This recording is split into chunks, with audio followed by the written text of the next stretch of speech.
उनको लगा कि ये सब मर चुके हैं, तो उनका एक जो पाकिस्तानी जो कमांडर था उसने अपने जवानों को आदेश दिया कि इनको रीचेक करो, इनमें से कोई जिंदा तो नहीं है।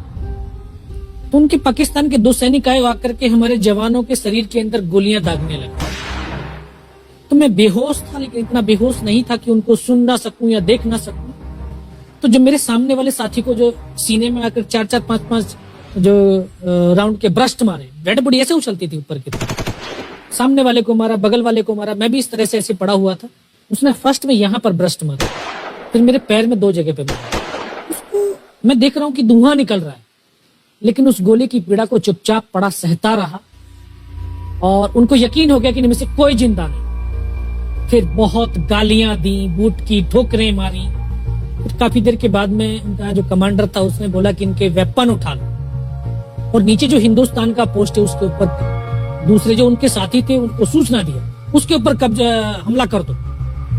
फिर ये आवाज भी सुनी तो मुझे लगा कि यार आज तो मेरी पूरी टीम खत्म हो जाएगी। तब ऊपर वाले से एक ही प्रार्थना करी कि मुझे इतने जिंदा रख दे कि मैं अपने साथियों तक सूचना दे सकूं और उनको बचा सकूं। और ये सत्य है कि अगर निस्वार्थ भाव और सच्ची श्रद्धा से उस परम पिता परमेश्वर को याद करते हैं तो शक्ति जरूर साथ देती है। दोबारा से उसके साथी आए, पाकिस्तान के सैनिक आए और हमारे जवानों के शरीर के अंदर गोलियां दागने लगे। उन्होंने फिर उसी रोटेशन से गोली मारी, फिर भी मेरी बाजू में, पैर में गोली मारी। और तब तक एक विश्वास भी मैंने पैदा कर लिया था कि अगर इसने सर और सीने में गोली नहीं मारी, चाहे मेरा हाथ पैर दोनों ही काट करके ले जाए, मैं उफ तक नहीं करूंगा और मैं जिंदा रहूंगा। मैं उस विश्वास की बदौलत आज आपके सम्मुख भी बैठा हूं। उसने आकर के दोबारा से गोली मारी, पर जब 1 कदम आगे गया तो उसने राइफल मेरी सीने की तरफ तानी। तब मुझे लगा यार अब नहीं बचूंगा। लेकिन कहते हैं कि जाको राखे साइयां मार सके ना कोई। और ये इस देश को हम भारत माँ बोलते हैं। जब तो बच्चे थे एहसास नहीं था, आज पता चलता है इसको माँ क्यों बोलते हैं, क्योंकि ये भारत माँ जैसा दायित्व और कर्तव्य का निर्वाह भी करती है। ये अपने बेटों की वीरता, शौर्य और पराक्रम को कभी दफन नहीं होने देती है। वाह क्या बात। तो शायद इस माँ भारती ने मुझे चुना होगा कि उसके बेटों ने जो शौर्य, वीरता और पराक्रम दिखाया उसको दुनिया तक पहुंचा सकूं। जब उसने गोली चलाई तो यहाँ पर पर्स में 5-5 रुपए के कुछ सिक्के भी थे। जब गोली जाकर के सिक्कों पे टकराई तो मुझे भी आभास हुआ कि तो मर गया हूं। पाकिस्तान का दूसरा सैनिक आया, उसने आकर के मेरा AK-47 उठाया और वापस मुड़ा तो उसका पैर मेरे पैर से टकराया हो। तब मुझे लगा कि यार मैं तो जिंदा हूं। तब मेरे पास एक हैंड ग्रेनेड था, मैंने उसको पिन निकाली और उसको ऊपर ऐसे फेंका तो कोट के अंदर हुड लगे हुए, हुड के अंदर वो गिरा जी। मुझे तुरंत पीछे की तरफ मुड़ के देखा, पीछे तो कोई मूवमेंट था नहीं। तो जब तक वो ग्रेनेड को निकाल पाता ग्रेनेड फट गया, यहाँ से उसका पूरा सर उड़ा और वो हमारे ऊपर आकर के गिरा। जो पाकिस्तान के दूसरे सैनिक थे उनमें खलबली मची कि इनमें से कोई जिंदा है, कुछ बोले जिंदा नहीं, नीचे से रिइंफोर्समेंट आ गई है। तो उनमें खलबली मची। मेरा पास वही एक मौका था, मैंने दोनों हाथों से उसकी राइफल को उठाने की कोशिश करी, ये हाथ हिला नहीं।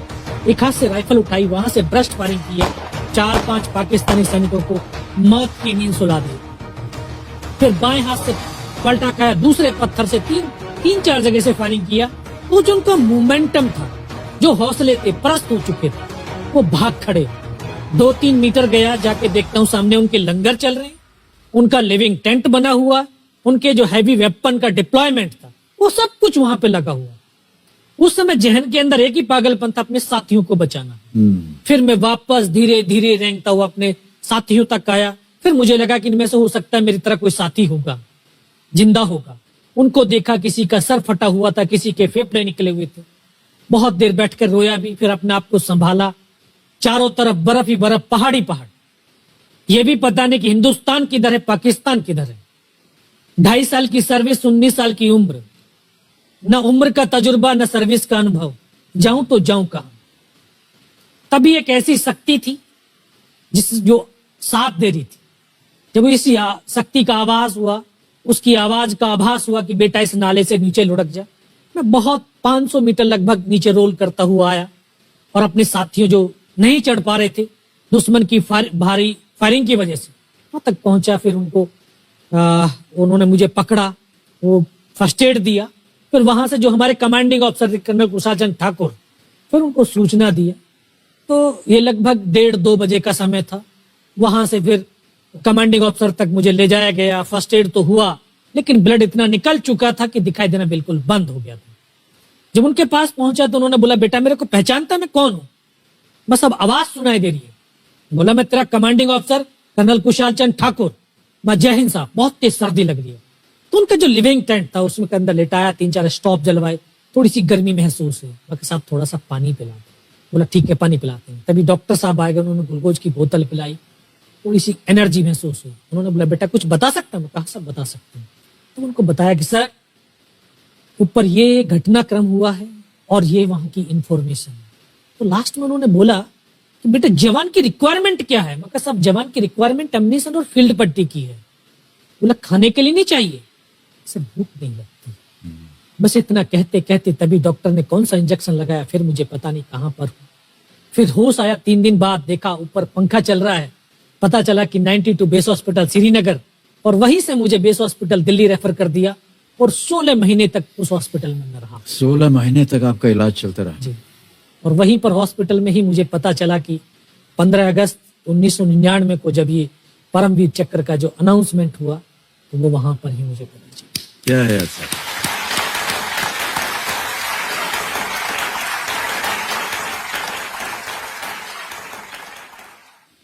सर हमको यकीन नहीं होता कि कोई भी इंसान जब ऐसी परिस्थितियों से गुजरता है तो उसका बयान कैसे कर सकता है, लेकिन ये आपने अपनी बहादुरी का एक परचम जो है वो फैला दिया है। 15-15 गोलियां आपने खाई हुई अपने शरीर में और सोच रहे हैं आप केवल देश के बारे में, सर देशभक्ति के बारे में। सैनिक के लिए सैनिक इंपॉर्टेंट नहीं है, उसका राष्ट्र इंपॉर्टेंट है। वो रहे ना रहे लेकिन उसका राष्ट्र रहना चाहिए। क्या बात है, वाह वाह। न केवल आपने इतना बड़ा योगदान दिया बल्कि आपके जैसे कह रहे थे कि आपके बहुत से अच्छे मित्र जो थे, जो आपके साथ टीम में थे, वो भी शहीद हो गए।